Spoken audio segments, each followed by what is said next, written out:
You look at it from here, it's amazing. You don't see the crime on the streets, you see the trees, the normality of the place. I think Peckham gets a bad reputation. It's nowhere near as bad as people seem to think.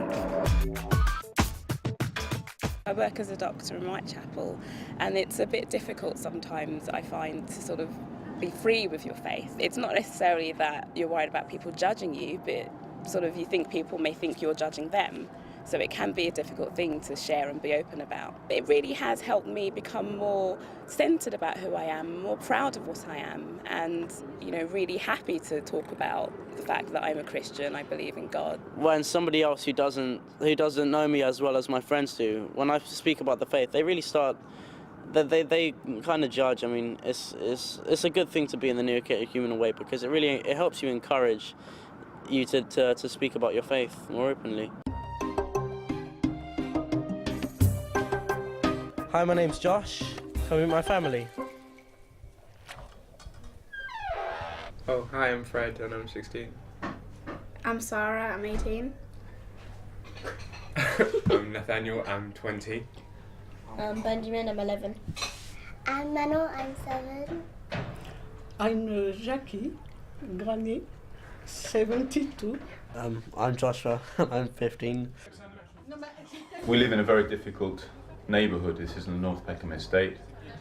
I've taught in various schools in learning support units and pupil referral units, so difficult children. The state of society, especially around here, is a concern to us with the violence and the robbery and the drugs and so on. But really our faith in that situation is a help, because it encourages the family to stick together. I would say my biggest concern as a father, as somebody who wants to pass on the faith, is to be in myself somebody the children want to follow in the faith. So to present the faith as something beautiful by my attitudes, by my response to them when they're good and when they misbehave.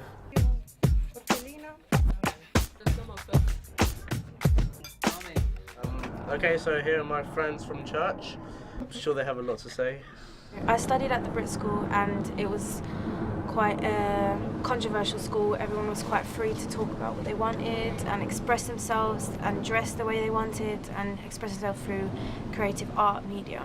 And I found it liberating to speak through my art and do religious pieces. Hi, my name is Owens. I went to the London Oratory School. I did study science, which sort of contradicts what the church talks about. However, I always try to find links between what God says and what the science says, and I think that actually strengthens my faith. I'm Nadia's mum.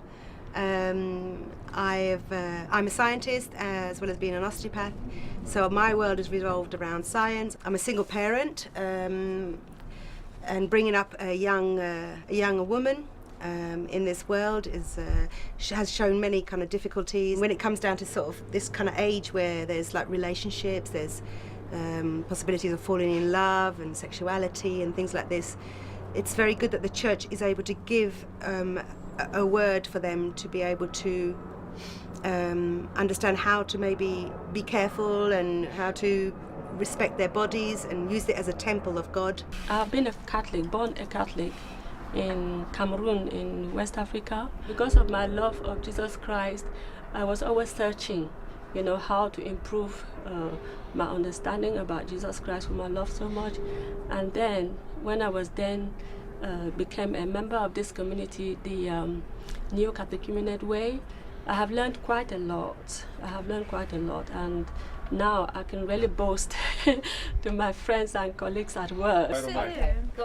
I've seen God working through many things. The biggest example I think I can give is my dad, because my dad was a non-believer a few years ago, quite a few years, and now he believes in God. He's a big man. That's what I've always thought that way about him. And well, since he started believing in God, and he's a big inspiration to me.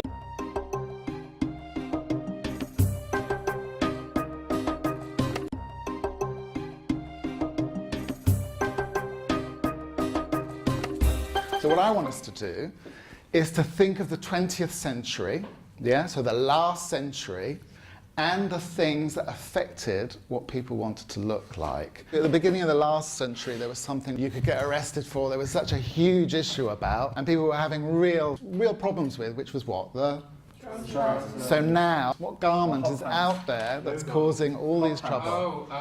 That's very controversial. That countries are thinking of banning. Oh, the headscarf. The burqa, the age we live in now is exactly the same as 100 years ago, yeah? We've got the same things going on, all this difference. So now we have this veil. Do we think that somehow religion will affect what we look like? No, but the thing is, women wanted to wear trousers. I don't think everybody wants to wear headscarves. I think now everyone just wants to accept everything. Right. Because in a multicultural society, we're just taught to accept this, accept that, accept. So now all these things are coming in. We're just taught to have their own life. Yeah, like if they want to do it. If they want to do it and it's not hurting anyone else, no big deal. First of all, I'd just like to say that I'm really inspired by the fact that a young man like you has got the guts to do a documentary on bullying, and particularly around the area of faith, because that's an area that a lot of adults hesitate to, have a discussion around. Do you feel it's difficult for somebody of a religion or faith to stick up for themselves? At this moment, I feel as if the Muslim community is the one who are being targeted because of the fact that there's so much negativeness about radicalisation and terrorism and all these sort of things, that people just associating terrorism with Islam, and that's just not the case. Actually talking about religion, talking about faith, talking about your background, talking about what's important to you, can you actually then begin to see what we can do to sort of work together and to understand and exist together sort of in a harmonious way. In your experience, what is the worst type of bullying that you've come across? A young Hindu boy who was actually bullied because other people thought he was Muslim, and he was targeted at school, he was beaten up, he was spat at, he didn't want to go to school anymore, played truant from school, and thought about taking his own life because he was being targeted by a group of bullies at his school.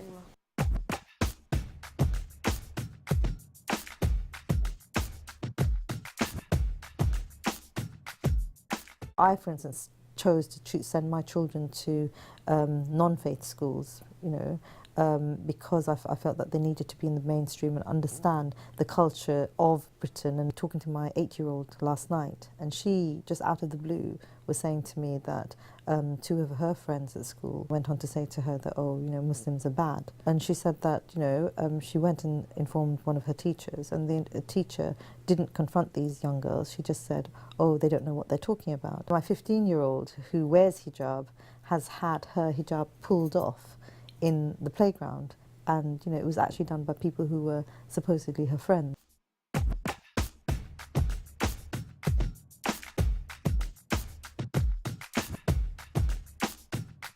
Do you have anything to say on hate crime? I am completely against hate crimes. I encourage every youth to live with every community in peace, and to live in solidarity, and to love everyone. I don't see why hate is in our society. We should all love each other and live in harmony together. So, what's your personal experience on faith and conflict? From a personal experience, as a Catholic and going to a Catholic school, we weren't liked very much in the area. So outside school, there'd often be a certain amount of attacking us. That happened quite a lot. When I came to school here, I didn't speak a word of English, and so I was bullied because I didn't speak English. On top of that, because my origins are Italian and it was just after the war, we were also hated because we were the other side. I have grandchildren and they're mixed race, and I see what has happened to them at school. It's not been totally negative, but certainly a difficulty of identity, being able to identify which social and race group they're in, which peers they associate with, whether they're accepted or rejected by this group or another group.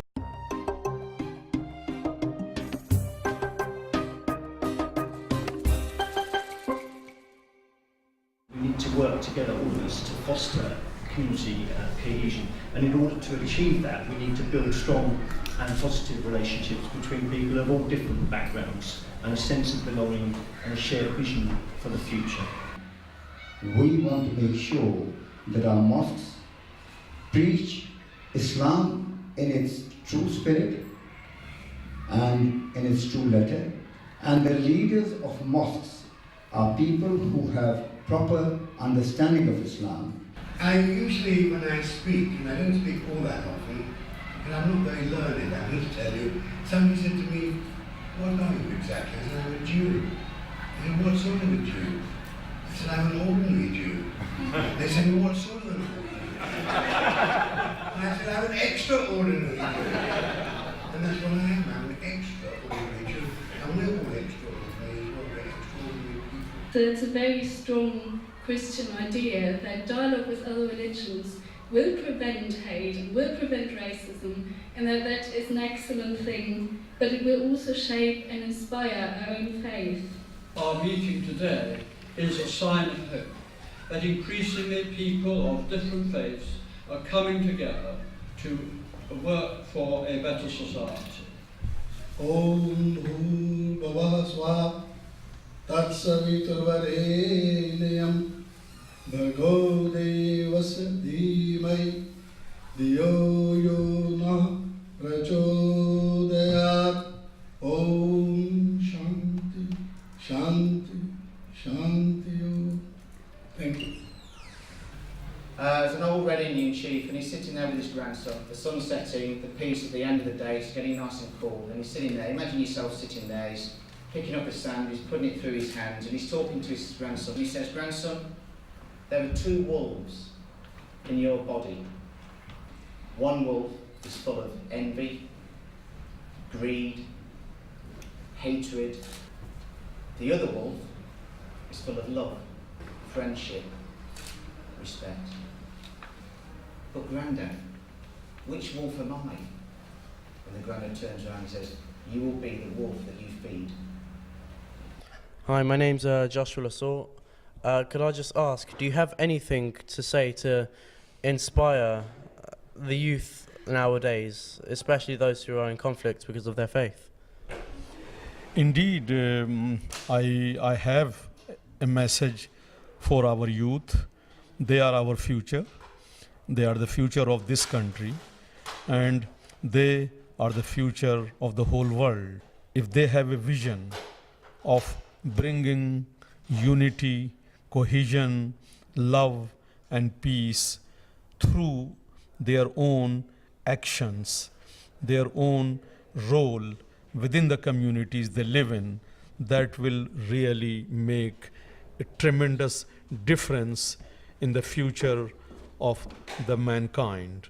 And I pray for them that they succeed in their mission of bringing values and cohesion to our societies in this country. Thank you. Thanks a lot.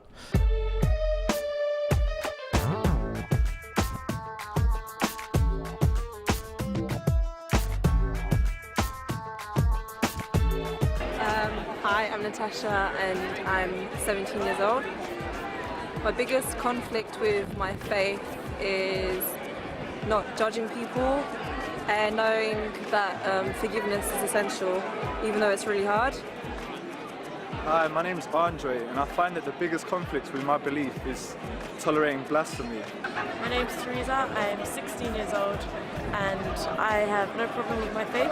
I feel like I feel free to go out in public, to go dancing, to have fun. My name is Fran, and the biggest challenge I find is the freedom I get from my parents, and also the judgments that I get from other people at school and from my friends. Hi, my name's Sam, I'm 18 years old, and the biggest hardship for me probably is not having sex before marriage, because all your friends are doing it and they ask you why you're not doing it, and sometimes when you're with girls and they find out you don't want to do it, they assume that you're gay or something like that, and it's just, that's what makes it really hard for me. Hi, I'm Nathaniel, and my biggest conflict in my religious life is not being able to do the things that I want and having to think about the consequences of what happens in the afterlife. Hi, my name is Jonathan. I'm 20 years old and I'm in university. I'm Catholic, and the biggest conflict I find that I have is sometimes not feeling that you fit in with other people. I haven't got a problem living a Christian or religious life, but sometimes you can feel other people that don't understand views, that you feel kind of exiled. They won't show it overtly, but you can feel it sometimes that they don't really understand what you believe or why you believe it.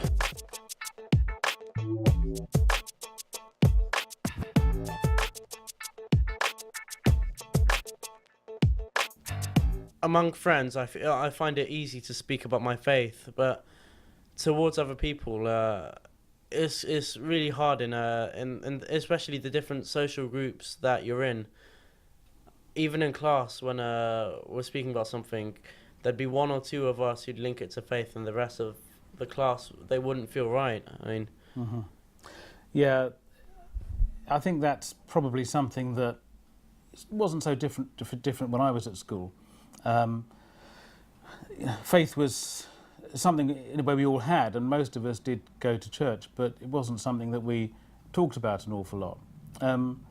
It's quite difficult when you're in a sort of setting like school and with a lot of other people. It's quite difficult to actually act in a way that is a bit different. I mean, I had that when I was at secondary school, a long time ago now. There was one lad who was about 3 years ahead of me, and I think he had cerebral palsy, and that meant that his coordination wasn't very good. And I remember in the playground one time he was trying to sort of play tennis, and he kept sort of trying to hit the ball and was missing it and dropping it, and he'd do it again and he'd drop it, and all the people were sort of laughing at him. And I felt bad about that. And I wasn't sort of joining in making fun of him, but I didn't have the courage to actually sort of go up to him and sort of in some way support him, or, you know, do something that would in some way help the situation, which is sort of, it's quite difficult to stand out against the crowd in that way. Why are there conflicts between people who talk about their faith openly and people who judge them? Films like this are so important, and people like you are so important, and boys like you, young people like you, throughout Britain and not just in South East London, and possibly throughout the world, are facing danger, violence, people who basically don't have any value systems. They don't have that innate sense of right and wrong. So stand up to people and say, don't be afraid. You are allowed to believe. And in a sense, we're saying to people of faith and of no faith that the person sitting next to you is unique and is important. And a story I use a great deal in school and have done for years. It's a very, very simple, short story from the Gospel about the mustard seed. Yeah. How come the smallest seed that could be planted grows into the biggest tree? And I often use that one because for me, in a sense, it's how I've become to believe. It could be taken on different levels. On a personal level, you know, I started off being baptized, and you get taken to church and you go to Catholic schools, and that developed, and then that sense of faith and wonder and an amazement and belief inside myself. And it's just that grows and grows and grows. And sometimes, like the tree, the leaves might fall off, but they come back stronger and stronger. I'm very happy and confident in my belief, in what I believe. And I try and bring this to the boys in the school, because in a sense, that's really what we should be doing. And you know, if the young people from here can go out with their families and their own families later on into their places of work with that little message about God and about love and the uniqueness of everybody, and if they just pass it on a bit, that tree is what we call the kingdom of heaven. That is kind of, I suppose, Thomas Aquinas talked about utopia. It's that kind of the perfect world, that ideal.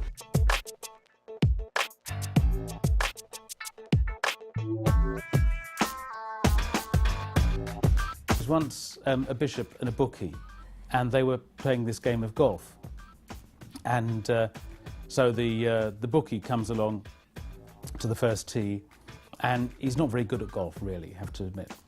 And he takes a great big swipe at the ball, and he misses it completely. And he says, "Damn it, I missed." And the bishop says, "Oh my gosh, this language, this profanity you must restrain yourself, exercise the virtue of patience and moderation." And so they're on the second tee, and the bookie takes a huge swipe at the ball, misses it completely. He says, "Damn it, I missed." And the bishop says, my son, if you persist in this profanity, God will punish you. The heavens will open, and a bolt of lightning will strike you to the ground, and the voice of the Almighty will be heard thundering in the heavens. And so they're on the third tee, and the bookie takes a swipe at the ball, misses it completely, bends the golf club, earth flying in all directions, and he says, "Damn it, I missed." And the heavens opened, and a bolt of lightning struck the bishop to the ground, and the voice of the Almighty was heard thundering in the heavens. "Damn it, I missed."